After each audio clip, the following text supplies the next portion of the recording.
Shalom, shalom, bien-aimés dans le Seigneur. Je vous salue tous dans le nom merveilleux de notre Seigneur Jésus-Christ. J'espère aussi que vous aussi, vous allez très bien. Moi aussi, je vais bien par la grâce de Dieu. Bien-aimés dans le Seigneur, j'ai toujours dit, tu es debout ce matin, c'est grâce à ce Dieu-là. C'est pourquoi avant de sortir de ta chambre, ni de ta maison, bien-aimé, commence à lui rendre gloire.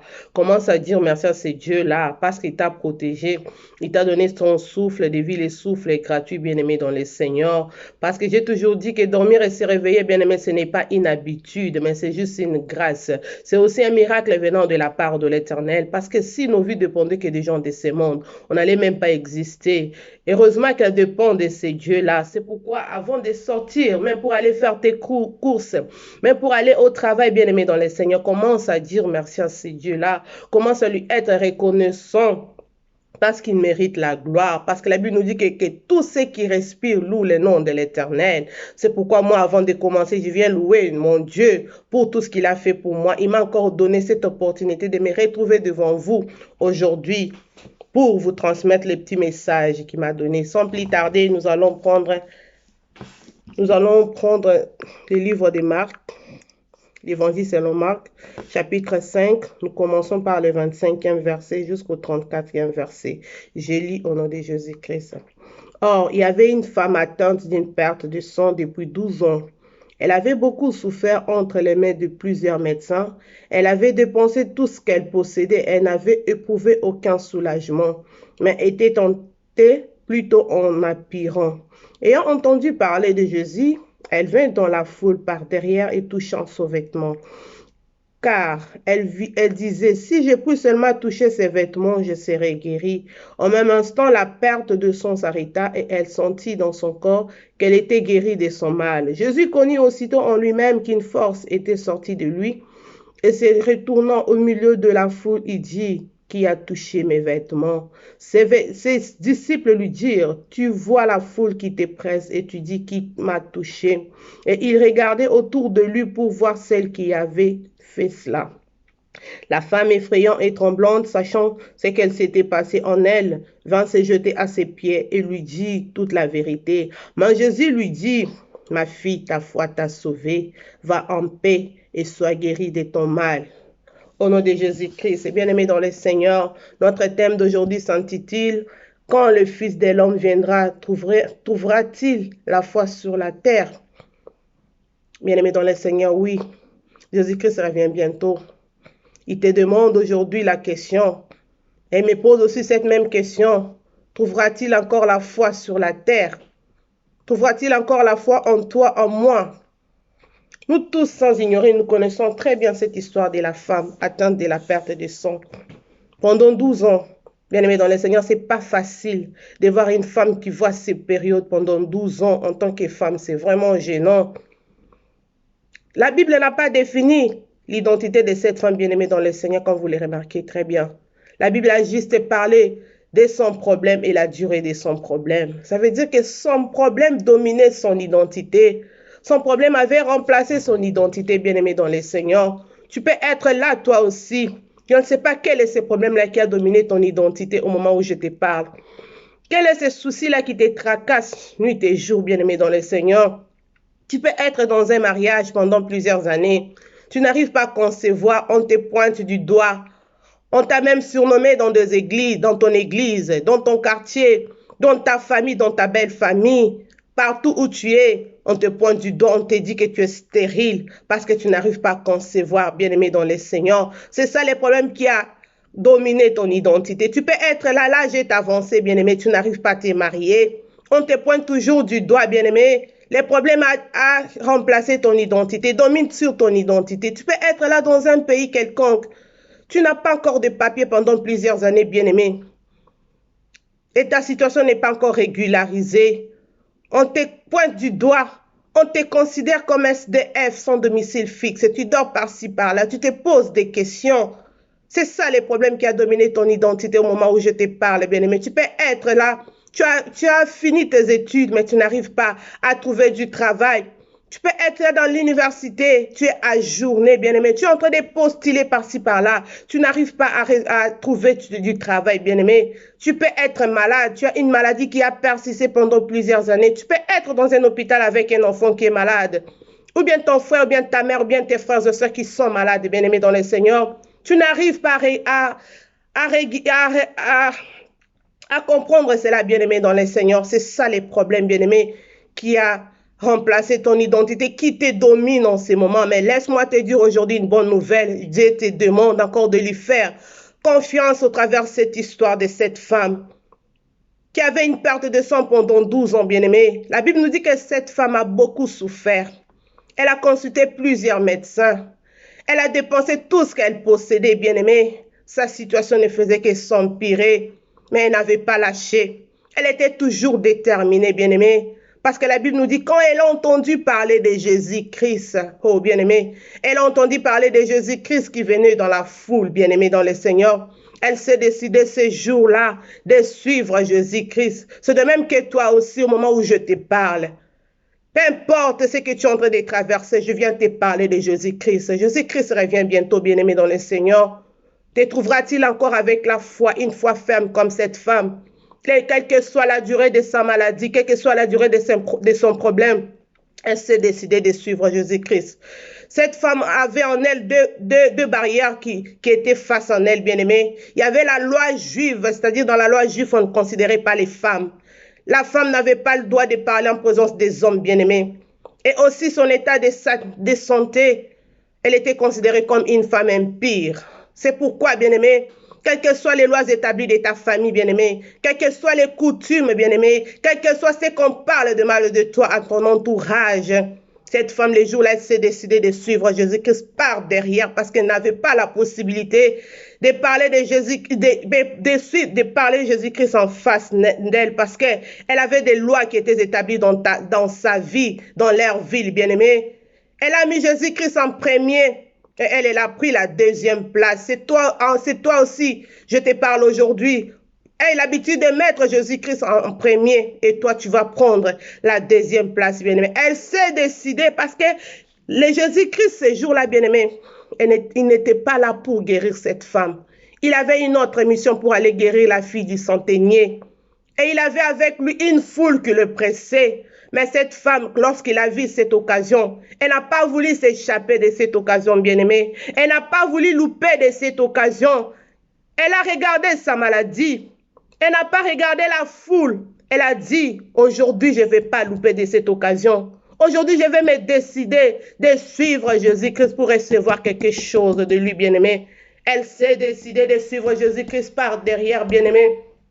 Et elle a senti en elle quelque chose qui lui disait, même si je puis toucher les bouts de son vêtement, je serai guéri. C'était la foi. La foi, c'est une ferme assurance des choses qu'on espère et une démonstration de celles qu'on ne voit pas, bien-aimé. Elle avait une foi ferme, bien-aimé. Elle n'a pas regardé la foule. Elle a réalisé que le salut était individuel. Elle a vu que son problème était personnel.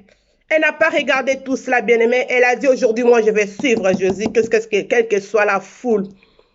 C'est pourquoi nous voyons même dans nos églises aujourd'hui, bien-aimés, il y a la foule qui presse de Jésus-Christ de faire des miracles. Il y a la foule qui a tendance toujours à presser Jésus-Christ de faire ceci, de faire cela. Mon problème a pris beaucoup de temps. Pourquoi Jésus-Christ ne peut pas agir? Mais toi, il y a plusieurs personnes bien-aimées dans le Seigneur qui pressent Jésus-Christ. Laisse-moi te dire que toi, tu n'es pas dans des plusieurs bien-aimés. Ta foi va te sauver. Tu n'es pas dans les plusieurs. Cette femme avait réalisé que le salut était individuel. Son problème était personnel. Elle n'a pas regardé ça dans les plusieurs. Elle a regardé son problème qui était personnel. Et elle est allée suivre Jésus-Christ. Elle a touché son vêtement. Quand nous regardons bien le vêtement, bien-aimé, c'est l'identité de Jésus-Christ. Cette femme a touché l'identité de Jésus-Christ parce qu'elle avait perdu son identité. Quand on se réfère de l'histoire de Joseph, lorsque ses frères l'ont vendu, ils ont pris sa tunique multicolore, ils ont trempé cela dans le sang de bouc pour aller montrer à leur père que Joseph a été dévoré par une bête féroce. Et lorsque le père de Joseph a vu les vêtements de son fils, il a reconnu l'identité de son fils. C'est pourquoi ce jour-là, bien-aimé, cette femme s'est décidée de toucher le vêtement de Christ, c'est-à-dire de toucher le vêtement de Jésus, l'identité de Jésus-Christ, bien-aimé dans le Seigneur. La guérison n'est pas dans la foule. La guérison n'est pas dans plusieurs, excusez-moi. La guérison est personnelle, bien-aimé dans les... C'est pourquoi, bien-aimé dans le Seigneur, cette femme n'a pas regardé la foule. Cette femme n'a pas regardé les lois établies. Cette femme a réalisé que le salut était individuel. Elle avait une foi ferme. Elle avait une foi sans doute, bien-aimée dans le Seigneur. Parce que la Bible nous dit dans Jacques 1, verset 6, mais qu'il demande avec foi sans douter, car celui qui doute est semblable au flot de la mer agité par les vents et poussé de côté et d'autre.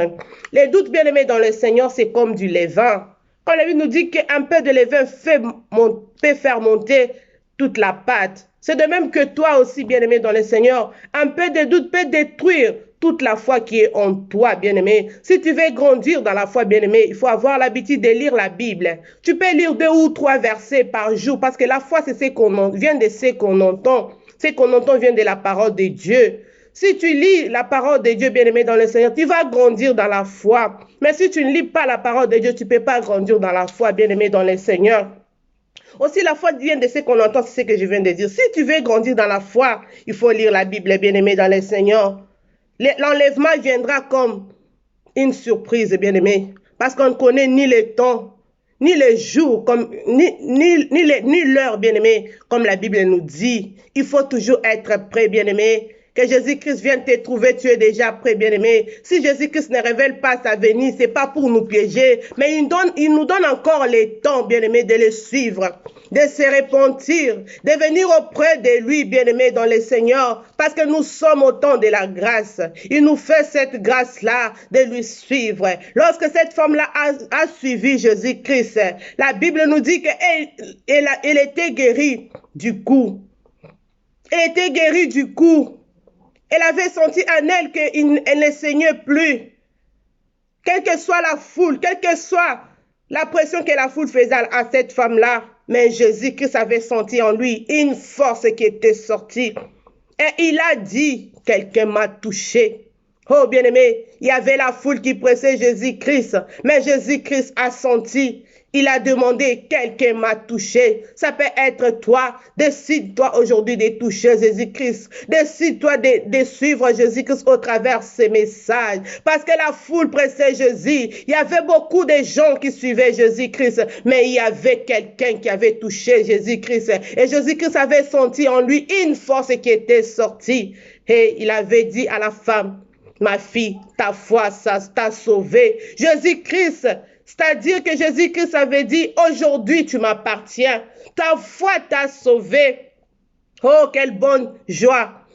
Quelle bonne joie immense d'appartenir à Jésus-Christ, bien-aimé dans le Seigneur. Si tu vas suivre Jésus-Christ, ta foi va te sauver. Ce n'est pas la foi de ton ami, ce n'est pas la foi de ton père, ni ta mère, ni tes frères et sœurs, ni les gens là qui sont en train de t'influencer dans des distractions, dans des choses terrestres. Mais c'est juste ta foi qui va te sauver et qui va appartenir à Jésus-Christ. Et lorsque cette femme a entendu Jésus-Christ qui demandait cette question, quelqu'un m'a touché.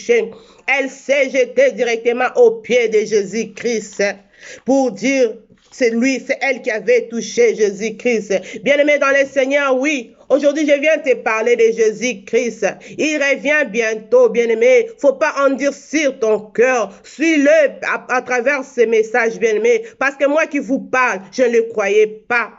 Mais une fois, il m'a visité dans mon songe pour me dire, pour me parler de sa venue. C'est pourquoi depuis ce jour-là, je me suis décidé de me tenir devant les réseaux sociaux pour parler de sa venue. Sa venue qui est proche, bien-aimé dans le Seigneur. On ne connaît ni l'heure, ni le temps. Ni l'heure, ni le temps, bien-aimé dans le Seigneur.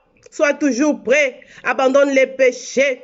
Marche selon la crainte de la parole de Dieu. Il nous laisse encore le temps. Nous sommes à la fin, nous sommes au temps de la grâce, bien-aimé. Dieu nous donne encore la chance de se repentir, bien-aimé.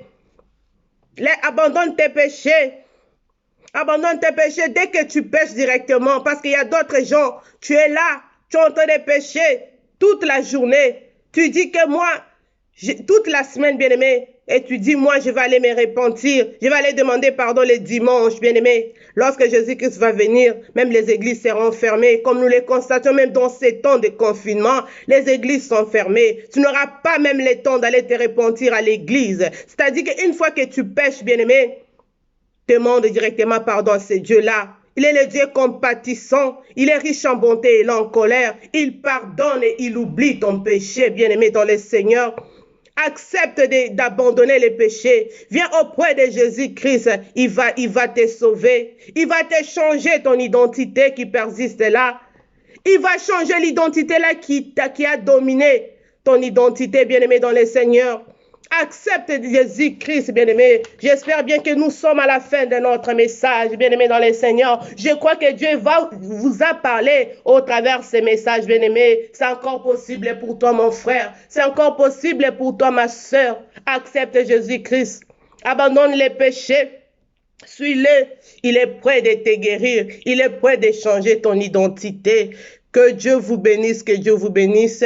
Abonnez-vous massivement dans ma chaîne TTBax 83. Partagez ma vidéo si vous êtes concerné dans ces messages, si ces messages vous a touché. Partagez mon message. N'hésitez pas de liker. N'hésitez pas aussi de me laisser un petit message pour m'encourager. Que Dieu vous bénisse, que Dieu vous bénisse.